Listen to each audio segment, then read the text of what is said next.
سر محمد طارق صاحب جو پاکستان کی آزادی کے حوالے سے گفتگو فرما رہے تھے، اب پروگرام کو اختتام کی طرف بڑھاتے ہوئے اختتامیہ کلمات کے لیے میں گزارش کروں گا والد محترم، استاد محترم حضرت مولانا خادم حسین صاحب دامت برکاتہ العالیہ محتمل جامعہ عثمانیہ گلشن لاہور سے کہ وہ تشریف لائیں اور اختتامیہ کلمات فرمائیں۔ حضرت مولانا خادم حسین صاحب۔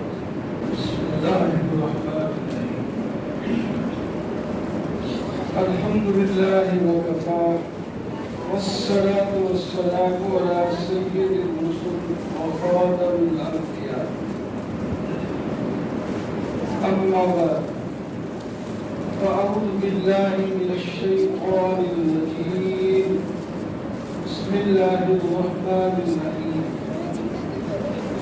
قال اللہ تبارک و تعالی لئن شکرتم لأزیدنکم ولئن کفرتم ان عذابی لشدید، صدق اللہ مولانا العظیم۔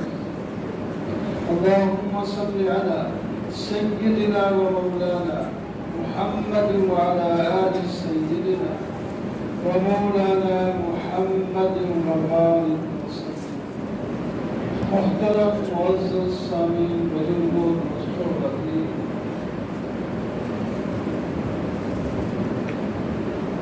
گفتگو سے حاصل ہو چکی ہے اور ہمارے نمازی ماشاءاللہ بھرپور حصہ لے رہے ہیں۔ مسجد بھر رکھی ہے، پتہ نہیں ان کو کیا ہو جاتا ہے، اگر بنائیں کوئی دن تو اس میں سال کے اندر بھی ساتھ نہیں دیتے اور گھر چلا جانا اچھی بات نہیں ہے۔ معزز مہمان باہر سے آئیں اور ہمارے نمازی گھر کو جائیں، صرف چند ہمارے نمازی کرسیوں پر تشریف فرمائیں اور باقی طالب علم سامنے بیٹھے۔ تو چاہیے تو یہ تھا تھوڑا سا ٹائم ہے، سارے نمازی بیٹھے رہتے، اگر آپ عشاء تک نہیں جا سکتے تھے اس سے پہلے بھی 1 گھنٹہ بھی پروگرام ہو سکتا ہے، لیکن بھرپور ہونا چاہیے۔ کہاں بہترین بیان ہوئے ہیں ماشاءاللہ، پروفیسر صاحب نے بھی، عبید الرحمان صاحب نے بھی، حکیم صاحب نے بھی، اور باتیں کی ہیں، دونوں حضرات کی بیان کیے ہیں، آگے بڑھے ہیں۔ اللہ تعالیٰ قبول اور مقبول فرمائے اور ہم سب کو ایسے اجتماعی کاموں میں اجتماعی طور پر جڑنے کی توفیق نصیب فرمائے۔ میں نے ایک آیت کا حصہ پڑھا، اس کو تھوڑا سا بیان کر کے دعا کرتا ہوں۔ یہ جو آزادی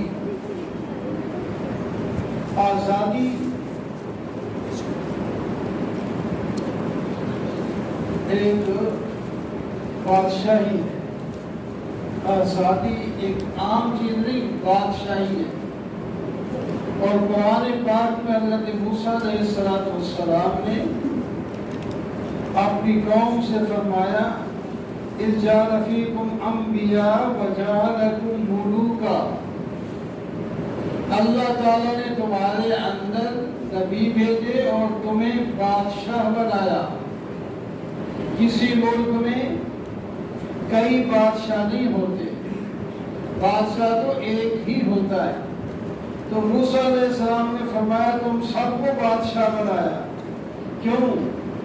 پہلے یہ فرعون کی غلامی میں زندگی گزار رہے تھے، اب اللہ تعالیٰ نے آزاد کر دیا تو بادشاہ بنا دیا۔ اس واسطے بادشاہ یہ اللہ تعالیٰ کی نعمت ہے، ہمیں عطا ہوگی، اور نعمت کا شکر ادا کرنا ضروری ہوتا ہے۔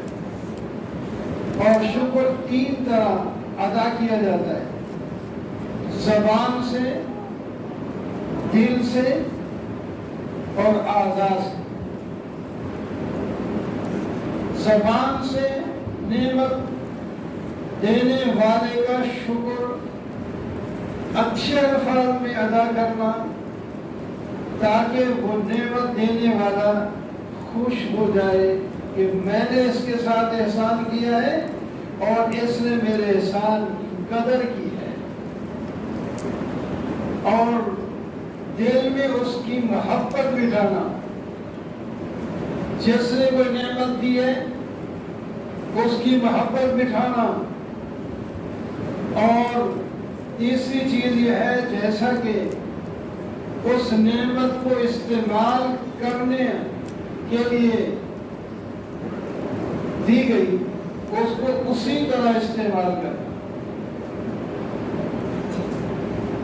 بادشاہ نے اگر کسی کو گھوڑا دے دیا انعام میں تو ایک تو اس کی تعریف کرے, آپ کا شکریہ آپ نے ہمیں گھوڑا عطا کیا. دوسرا اس کے دل میں محبت بٹھا لے.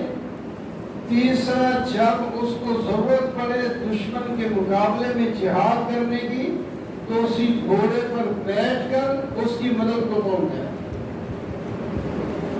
تو یہ پاکستان کی آزادی کی نعمت ہمیں اللہ تعالیٰ نے دی ہے.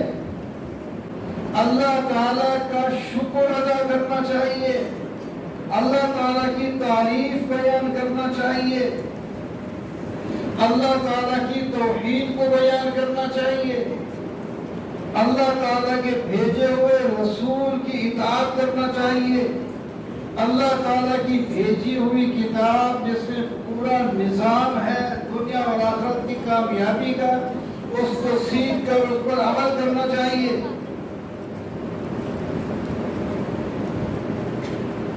اور اللہ تعالیٰ کی محبت اپنے دل میں بٹھانا چاہیے.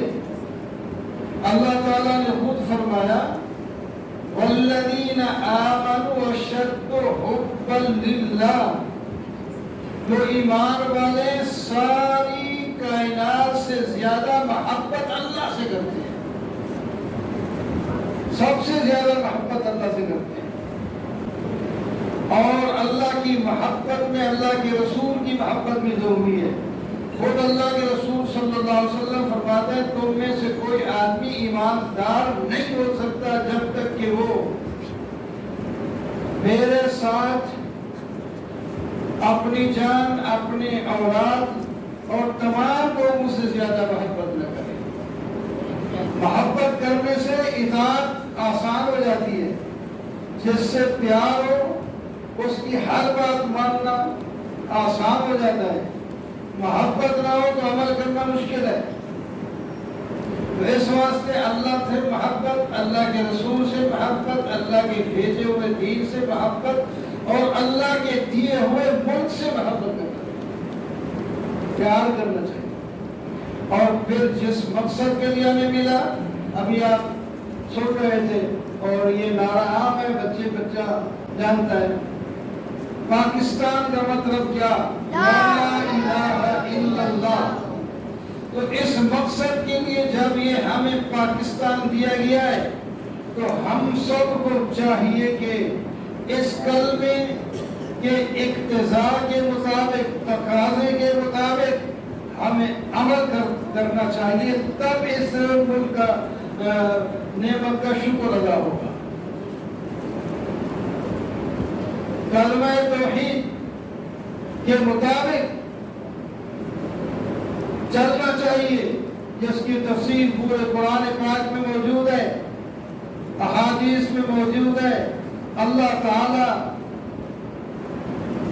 فقہا پر کروڑوں اربوں رحمتیں کرے, انہوں نے قرآن اور حدیث سے الگ الگ مسائل بیان کر کے ہمارے لیے آسانی پیدا کر دی.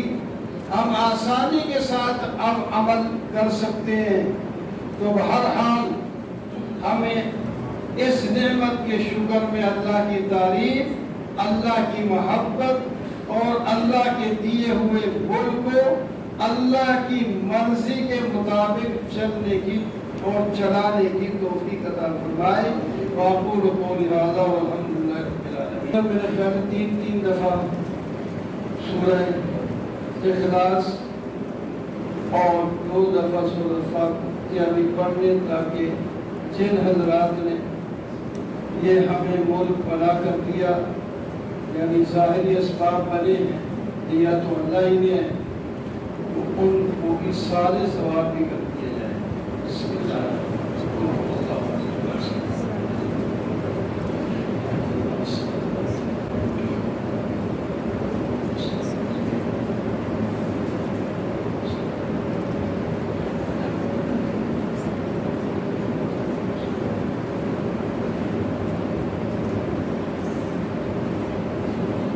الحمد لله رب العالمين والصلاة والسلام على سيد رسول ربنا ظلمنا أنفسنا وإن لم تغفر لنا وترحمنا لنكونن من الخاسرين. ربنا آتنا في الدنيا حسنة وفي الآخرة حسنة وأدخلنا الجنة مع الأبرار يا عزيز يا غفار. یا اللہ جو بیان ہم نے قبول فرمائے، جو ابھی تلاوت کی گئی اسے بھی قبول فرمائے. یا اللہ اپنی شان کے مطابق اس کا ثواب ہمیں نصیب فرما دے. یا اللہ اس کا ثواب آدم علیہ السلام سے لے کر آئے کر تمام مسلمان روحوں کو پہنچا دے. اور خصوصی طور پر جن حضرات نے اس ملک پاکستان کو آزاد کرنے میں تعلیم اٹھائی، شہادتیں حاصل کی، مصائب میں گرے رہے، جیسے کیسے بھی کر کے انہوں نے ہمیں یہ پاکستان بنا کر دیا اور اب ہمارے اندر نہیں ہے. یا اللہ ان کی روحوں کو ثواب پہنچا دے، ان کی قبروں کو منور فرما دے، ان کے درجات کو بلند فرما دے اور ہمیں اس نعمت کی قدر کرنے کی توفیق عطا فرما دے. یا اللہ اسلامی قانون ملک میں نافذ کرنے کی توفیق عطا فرما دے. یا اللہ بیمار کو شفا نصیب فرما، مسلمان ملکوں کی بخشش فرما، ملک کو اسلام کا گہوارہ بنا، قوم میں اتفاق و اتحاد کی دولت نصیب فرما، نبی کریم صلی اللہ علیہ وسلم کی محبت اطاعت نصیب فرما، نیک لوگوں کی صحبت عطا فرما، اچھے لوگوں کے ساتھ مل کر ان کی انگلی پکڑ کے چلنے کی توفیق عطا فرما. شیطان اور اس کی جیلوں سے ہم سب کو محفوظ فرما دے. یا اللہ ہمیں ہر قسم کے فتنوں سے محفوظ فرما، ہمارے ملک کو بھی ہر قسم کے فتنوں سے محفوظ فرما، ہمارے بچوں کو بھی یا اللہ ہر قسم کے فتنوں سے محفوظ فرما. یا اللہ شیطان اور شیطان کی جیلوں سے ہم سب کو یا اللہ محفوظ فرما، اپنی رحمت کے آغوش میں رکھ کر زندگی گزارنے کی توفیق عطا فرما. وصلی اللہ تعالی علی خیر خلقہ محمد و آلہ وصحبہ.